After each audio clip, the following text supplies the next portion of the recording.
भीमसेन के द्वारा मारे गए 105 कीचक के भाई और कीचक और सहस्त्रों वीर सैनिक, पूरा श्मशान भूमि पट गई वीरों से, जैसे कोई जंगल को काट के गिरा दे, ऐसे सूरवीर पड़े हुए थे। उस समय श्मशान भूमि में जो गांव के नगर के लोग थे उनको भीम ने नहीं मारा था, सैनिकों को, कीचक के और उनके भाइयों को, वो सब देखकर भाग पड़े, विस्मय में पड़ गए कि ये सैरंध्री के पति वास्तविक गंधर्व और बड़े बलवान हैं। विराट के पास जाकर के निवेदन किया कि महाराज कीचक मारा गया, 105 भाई उसके मारे गए, जितने सैनिक थे सब मारे गए, मारने वाला एक पर्वताकार गंधर्व जिसका प्रहार वज्र जैसा, पर आपके किसी नगरवासी को नहीं मारा। कीचक के मारे जाने पर विराट को और मंत्रियों को बहुत दुख हुआ, क्योंकि महाबली इसी के द्वारा सुरक्षित था विराटनगर। सब मन में विचार कर रहे हैं कि ऐसा कौन हो सकता है जो कीचक को ऐसी दुर्गति से मार सकता है। अब बात फैली विराटनगर में, विराटनगर से अन्य नगरों में, अन्य देशों से, सब पूरे विश्व में फैल गई। कीचक महाबली विराट का सेनापति साला ऐसी दुर्गति से मारा गया। दल के दल बैठकर यही बात करते कि नहीं नहीं, कोई ऐसा गंधर्व नहीं जो इस गति से मार सके। दुर्धर्ष वीर कीचक की इस मृत्यु का समाचार वायु की तरह सब जगह फैलने लगा। अज्ञातवास की अवस्था में पांडवों का पता लगाने के लिए बहुत से शास्त्रों की संख्या में गुप्तचर अलग अलग देशों में भेजे गए थे। वो ग्रामों में, राष्ट्र में, नगरों में, जंगलों में, ऋषियों के आश्रमों में गुप्त रूप से जानकारियां लेते हुए विचरण कर रहे थे। सब वापस पहुंचे, गिने हुए 2-4 दिन ही रह गए। सब सभा में पहुंचे, जहां भीष्म जी, कर्ण जी, कृपाचार्य जी, द्रोणाचार्य जी, दुर्योधन, ये सब बैठे हुए थे। अलग अलग देश प्रांतों से सब गुप्तचर वापस हुए। गुप्तचर बोले महाराज दुर्योधन से, हमने कोई देश नहीं बचा, कोई जंगल नहीं बचा, कोई आश्रम नहीं बचा, निर्जन गुफाएं, लताओं के समूह, गुल्म, कोई ऐसा नहीं बचा जहां मैंने ढूंढा ना हो। ऊंचे ऊंचे पर्वतों के शिखर, देश, जन समूह के स्थान, शून्य स्थान, तराई के गांव, बाजार, नगर, कहीं भी पांडवों का पता नहीं लगा। आपका कल्याण है, क्योंकि आप पांडवों से ही तो भयभीत थे। मुझे ऐसा लगता है कि वो मृत्यु की गाल में समा गए।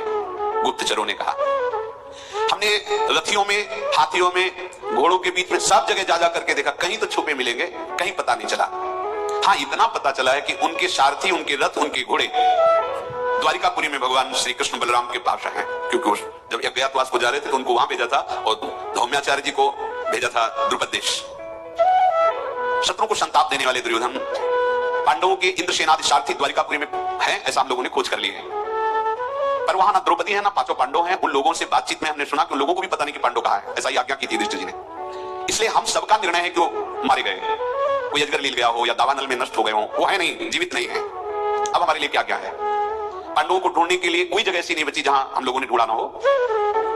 हाँ, एक बात अगर आपकी पकड़ में आवे तो अभी अभी हमें अपने गुप्तचरों से, जो गुप्तचरों के प्रधान थे, पता चला है कि विराटनगर में महाबली सेनापति 10,000 हाथियों का बल रखने वाला कीचक मारा गया है। इससे अगर आपका कोई सूत्र बैठे तो आप देख लीजिए। तो क्या वहां पूरे विराटनगर को छान लिया है, 5 पांडव नहीं है। श्मशान भूमि में कोई गंधर्व उनके 105 भाइयों को भी मार दिया है, और मारने का कारण कोई सैरंध्री है। अब आप इस पर विचार कर लीजिए और मुझे आज्ञा कीजिए। राजा दुर्योधन दूत की बात पर विचार करके सोचते रहे और सभासदों से कहा, कार्यों के अंतिम परिणाम को ठीक ठीक समझ लेना अत्यंत कठिन है, इसलिए आप लोग पहले अपने अपने विचार प्रकट कीजिए। जो आपने अभी सुना कीचकवत, और ये भी सुना कि सर्वत्र ढूंढ लिए गए, नहीं मिले। 13वां वर्ष पूर्ण होने वाला ही है, अगर पूर्ण हो गया तो सत्यव्रती पांडव निश्चित हमारा नाश कर देंगे। सत्यव्रती पांडव मद की धारा बहाने वाले गजराज के समान, भारी बिस्तर के समान, वो हम पर टूट पड़ेंगे। इसलिए अभी समय है, 1-2 दिन जल्दी से ढूंढ लिया जाए तो 12 वर्ष का वनवास और 1 वर्ष का अज्ञातवास, अगर पहचाना नहीं गए तो भारी विपत्ति हम सब पे पड़ने वाली है। कर्ण ने कहा कि अब इन गुप्तचरों को छोड़ो, अब हम गुप्तचर तैयार करते हैं। ये और जन समुदाय में तो जाए, पर ये सन्यासी, महात्मा, सिद्ध, इनके आश्रमों में भी जाए, सबसे विनय पूर्वक पूछे, सेवा भावना करके कि आप ध्यान के द्वारा देखो पांडव कहां हैं। ऐसा पाप भावना में अनुरक्त रहने वाले दुशासन ने कहा कि जैसा कर्ण कह रहे हैं, इन्हीं के विश्वास पात्र गुप्तचरों द्वारा पता लगाया जाए, जल्दी से पांडवों की खोज की जाए। घूम घूम करके गुप्तचर शीघ्रगामी घोड़े के द्वारा जाकर पता लगाए, कहीं ना कहीं तो पांडव होंगे ही। और अगर कहीं ऐसा तो ऐसा समाज में बताया गया कि अजगर लील गया या दावानल में, तो फिर मुझे कोई चिंता की बात नहीं, क्योंकि मेरा राज्य फिर निष्कंटक है। द्रोणाचार्य जी ने कहा, मूर्खता की बात मत करो। जो धर्मशील है, जितेंद्रिय है, कृतज्ञ है, धर्मात्मा है ऐसे युधिष्ठिर को कोई अजगर ले जाए, दावानल जला दे, ऐसे शब्द भी उच्चारण मत करो। मैं अपने अनुभव की बात कहता हूं, इस समय काल की भी सामर्थ्य नहीं कि पांडवों को नष्ट कर दे। पांडव है, सुरक्षित है जहां भी है। खूब सोच विचार कर लो, विलंब किया तो सब मारे जाओगे। धैर्य पूर्वक विचार करो, उनकी पता लगाओ। शुद्ध चित्त, गुणवान, सत्यवान, नीतिवान, पवित्र, तेज के पुंज, धर्म का साक्षात स्वरूप युधिष्ठिर को कोई मार सके अभी ऐसा समय नहीं आया है। इसलिए मेरी बात जल्दी सोचो। ब्राह्मणों को, गुप्तचरों को, सिद्धों को जल्दी भेजो और पता लगाओ। अगर समय पूरा हो गया तो फिर एक ही उपाय है, युद्ध, दूसरा उपाय नहीं है। भरतवंशियों में श्रेष्ठ पितामह भीष्म जी ने कहा, वेद शास्त्रों की ज्ञाता, तत्वज्ञानी, धर्मों का रहस्य जानने वाले आचार्य द्रोण जो बोल रहे हैं परम सत्य बोल रहे हैं।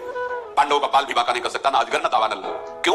क्योंकि भगवान श्री कृष्ण का वो दासत्व स्वीकार किए। ये महाभागवत भीष्म जी ने कहा कि उनका कोई बाल बांका, धर्म रता नित्यम केशवानुगता सदा, वो सदैव धर्म में रहते हैं और केशव भगवान श्री कृष्ण की अनुगत है, शरणागत है, उनको कोई मार सके ऐसा नहीं हो सकता। पांडव अपने धर्म और पराक्रम से सुरक्षित है, जल्दी खोज करो।